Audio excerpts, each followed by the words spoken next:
আসসালামু আলাইকুম। আমাদের নতুন জীবন শুরু হতে যাচ্ছে, তাই তো? এই তো এইচএসসি 28, কিছুদিন আগে এসএসসি ছিলেন, হঠাৎ করে এইচএসসিতে উঠলেন।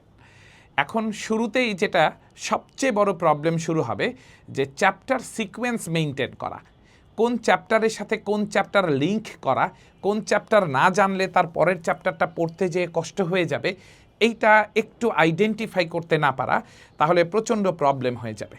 তাই এই জায়গাটা যদি আপনি ফিজিক্সের ক্ষেত্রে সলভ করতে চান তাহলে কিছু চ্যাপ্টার সিকোয়েন্স আপনাকে মনে রাখতেই হবে, যেটার পর আর একটা চ্যাপ্টার পড়া উচিত, এটা না পড়ে অন্য চ্যাপ্টার পড়া উচিত না। আপনাকে জাস্ট একটু মনে করিয়ে দেই, যখন আপনি এসএসসিতে ছিলেন তখন ধরে নেন আপনি গতি পড়েন নাই, কাজ শক্তি ক্ষমতা পড়তে যাচ্ছেন, নিশ্চয়ই বিপদে পড়তেন। তো এই সিকোয়েন্সগুলো মেনটেন করা উচিত। তো আমাদের যে চ্যাপ্টারগুলো আছে এইচএসসিতে, সেই চ্যাপ্টারের সবচেয়ে গুরুত্বপূর্ণ চ্যাপ্টারগুলোর মধ্যে একটা চ্যাপ্টারের নাম হচ্ছে ভেক্টর। এটা মূলত ফিজিক্সের না, এটা একটা ম্যাথমেটিক্যাল টুলস এবং ম্যাথমেটিক্সের একটা চ্যাপ্টার। কিন্তু ম্যাথের এই কনসেপ্টটা ছাড়া ফিজিক্স পড়া প্রায় অসম্ভব, মানে অসম্ভব। তো এই অসম্ভব যেহেতু আর সম্ভব করা পসিবল হয়ে ওঠে না, তাই সবার আগে এই জন্য ভেক্টরটা পড়ানো হয়। তাই ভেক্টর না পড়ে আপনি যে চ্যাপ্টার পড়তে যাবেন প্রত্যেক চ্যাপ্টারে আপনি বিপদে পড়বেন। তাই আপনার প্রথম কাজ হচ্ছে ভেক্টরটাকে খুবই গুরুত্ব সহকারে পড়া। তাই সবার আগের জরুরি কাজ হচ্ছে আপনার ভেক্টর চ্যাপ্টারটা শেষ করা। ভেক্টর না পড়ে আপনি কোনো চ্যাপ্টার পড়তে যেয়েন না, এটা হচ্ছে প্রথম কথা। এরপরে ভেক্টরের পরেই আসে গতিবিদ্যা বা ডাইনামিক্স। তো এই ডাইনামিক্স বা গতিবিদ্যাতে ভেক্টরের একটা অংশের অ্যাপ্লিকেশন শিখতে পারেন আপনি। তাই ভেক্টরের অংশের অ্যাপ্লিকেশন, যেটা মূলত হচ্ছে গতির ফলাফল আমরা দেখি, ইফেক্ট অফ মোশন, একটা অবজেক্টের যদি মোশন হয়ে যায় সেই মোশনের ইফেক্ট যেগুলো হয় সেগুলো নিয়ে কথা বলে হচ্ছে ডাইনামিক্স বা গতিবিদ্যা। তো এই গতিবিদ্যা যদি আমরা ঠিকঠাক মতো না পড়ি তাহলে বিভিন্ন জায়গায় বিভিন্ন পার্টিকেলের যে মোশন, এই মোশনগুলোকে রিড করতে পারবো না। তাই এরপরেই ডাইনামিক্স বা গতিবিদ্যাটা পড়ে নেওয়া উচিত। ডাইনামিক্স বা গতিবিদ্যাটা পড়ে নেওয়া উচিত, এটা ছাড়া আসলেই সামনে আগানো উচিত না। অ্যান্ড এরপরে যে চ্যাপ্টারের কথাটা বলবো সেটা ছাড়া আসলে ফিজিক্স আপনি কোনোভাবেই ফিজিক্সের একটা অংশ আপনি প্রপারলি বুঝতে পারবেন না। মেমোরাইজ করতে পারেন, পরীক্ষায় হয়তো কিছু নাম্বার না বুঝে মুখস্থ করে পেয়ে যেতে পারেন, কিন্তু কোনোভাবেই যেটা ছাড়া ফিজিক্সকে ভেতরে নিয়ে আসা সম্ভব না সেটা হচ্ছে কজ অফ মোশন, গতির কারণ। আপনি যদি একটু খেয়াল করেন এসএসসিতে যখন ছিলেন প্রথমেই ছিল গতি। এটা হচ্ছে গতির ফলে কি হয়, একটা অবজেক্ট একটা জায়গা থেকে আরেকটা জায়গায় যায়, এখান থেকে ওখানে সরছে, তাহলে তার সরণ হচ্ছে, বেগ কেমন হচ্ছে এগুলো, ত্বরণ কেমন হচ্ছে এগুলো। বাট এই ত্বরণটা কেন তৈরি হয়েছে, এই মোশনটা এরকম কেন হলো, এটা লিনিয়ার না হয়ে সার্কুলার কেন হলো। তো এই যে ধরনের কজ অফ মোশন, গতির যে কারণ, এইটা নিয়ে আপনাকে সর্বপ্রথমবারের মতো 11-এর একটা অন্যরকম ফ্লেভার দিবে, সেটা হচ্ছে ক্লাসিক্যাল নিউটনিয়ান মেকানিক্স। তো এই যে নিউটনিয়ান মেকানিক্স, এই চ্যাপ্টারটা ছাড়া আপনি এর পরের যে কোনো চ্যাপ্টার হাতে নিলে কোনোভাবেই ফিজিক্স বুঝে উঠতে পারবেন না। এটা ডিফাইন্ড, এটা একদমই ওয়েল ডিফাইন্ড। তাই এটা ছাড়া কোনোভাবেই পড়া সম্ভব না কিছু। এরপরে আপনার যেটা পড়া দরকার সেটা হচ্ছে ওয়ার্ক এনার্জি পাওয়ার বা কাজ শক্তি ক্ষমতা। ওয়ার্ক এনার্জি পাওয়ার বা কাজ শক্তি ক্ষমতা। তো এই কাজ শক্তি ক্ষমতা পড়তে গেলে আপনি ভেক্টর, ডাইনামিক্স, নিউটনিয়ান মেকানিক্স এই সবগুলো নিয়ে এসে এনার্জির কনভার্সন বা শক্তির রূপান্তর, এই টার্মটা আপনি এইখানে দেখতে পাবেন। এখানে আপনি ওয়ার্ক এনার্জি পাওয়ার সম্পর্কে সব কিছু জানতে পারবেন।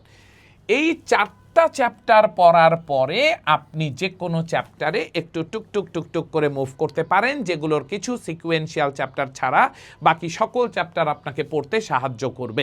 তাই এই চারটা চ্যাপ্টার আপনি আগে পড়বেন, দেন অন্য কোনো চ্যাপ্টারের কথা ভাববেন। যেমন আপনি আরেকটা সিকোয়েন্স আছে, সেটা হচ্ছে চ্যাপ্টার 8 বা পিরিয়ডিক মোশন। এই পিরিয়ডিক মোশন পড়তে গেলে ভেক্টর লাগবেই। এই ভেক্টরের পর আপনার ডেফিনেটলি নিউটনিয়ান মেকানিক্স লাগবে।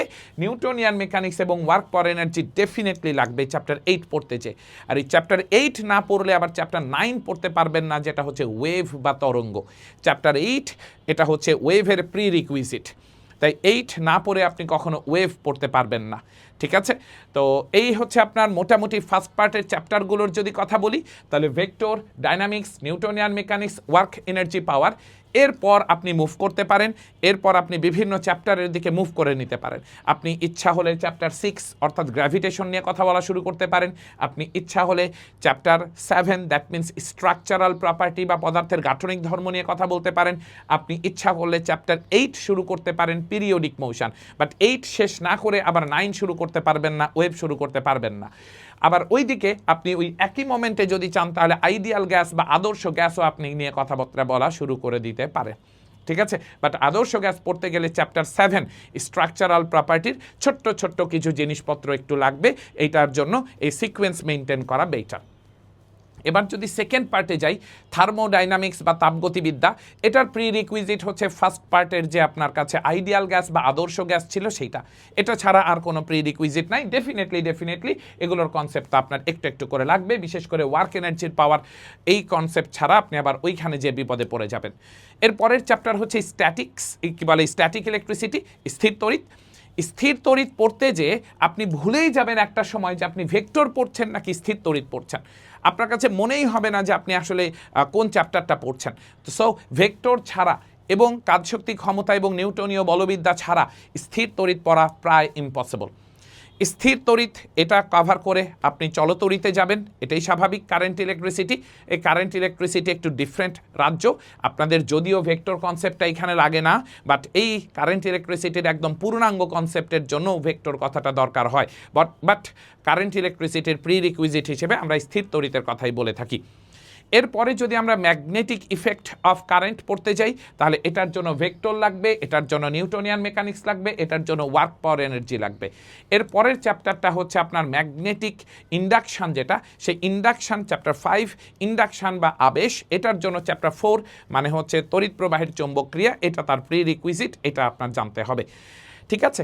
এরপরে যদি আমরা চ্যাপ্টার 6 বা অপটিক্সের ক্ষেত্রে যাই, সেই অপটিক্সের শুরু যে অংশটুকু, এটা নিয়ে আপনি নতুন জার্নি শুরু করতে পারবেন। বাট চ্যাপ্টার 6-এর যখন আপনি কথাবার্তা বলতে যাবেন বিভিন্ন রকম, এটা একটা অলমোস্ট ইন্ডিপেন্ডেন্ট আপনাদের পার্সপেক্টিভে অলমোস্ট ইন্ডিপেন্ডেন্ট একটা চ্যাপ্টার 6 নিয়ে কথাবার্তা শুরু করতে আপনি যদি খুব ডিপ কোনো কিছু পড়তে না চান তাহলে আপনি শুরু করে দিতে পারেন যে কোনো মোমেন্টে।